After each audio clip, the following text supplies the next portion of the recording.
It is the 1st of the 8th, 2013, and this is your radioactive reality. Get started on E&E News. Water and ground could start coming to the surface at Fukushima plant, continuing to rise rapidly. It's caused by Tepco's recent changes to site, and you got to remember they're putting up this impervious wall like I reported before, and it's filling up like a bowl. Associated Press, man dead after being almost decapitated near U.S. nuclear plant. Energy official, an unusual and unfortunate occurrence. We are taking this very seriously. Apparently in Tennessee, authorities say North Alabama died on a Tennessee river when the bass boat he was riding struck a low-hanging wire near the Tennessee Valley Authority power plant, nearly decapitating him.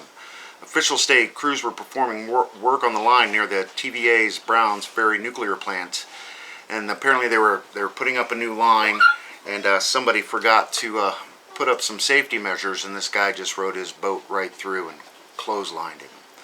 Insanity. St. Louis, be warned. Landfill fire moved beyond equipment meant to stop its advance towards nuclear waste. Essentially, the fire line is breached. St. Louis officials, something must be done, but there's nothing we can do. The assistant fire chief, words can't explain how important it is to have a good plan.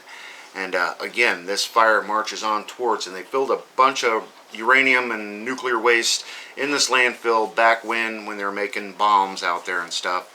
And this land fire is acting like a coal fire seeping underneath the ground, inching ever so closely towards the nuclear waste.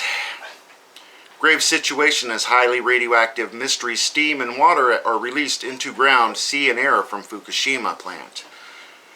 Mysterious steam.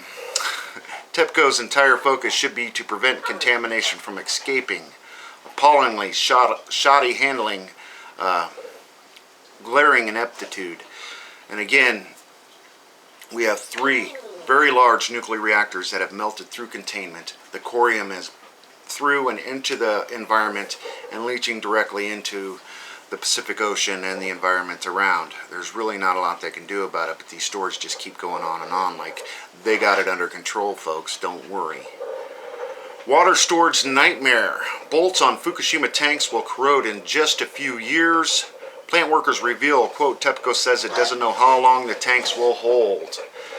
Now, it's a very earthquake-prone area Fukushima Daiichi is sitting on. And all it's going to take is one big quake, and these rusty storage tanks that are leaking x-rays, they are so radioactive, could burst, and again, off into the Pacific Ocean. Over to daily news, Fukushima Diary. 950 billion becquerels of cesium-134 and 137 from reactor number 2 seawater trench shaft. And again, these trenches are filling and filling and filling. To be continued over to EXSKF. Fukushima 1 nuke plant groundwater contamination, high contamination confirmed in water shaft B connected to reactor number 3 turbine building. So we have confirmed reactor number 2 and 3 trenches filling up with super insane amounts of radioactivity leaking directly from these turbine buildings. You know, what do you do? What do you do? And finally, over to informative news. Japan establishes new organization to pursue decommissioning options at Fukushima Daiichi. Check it out.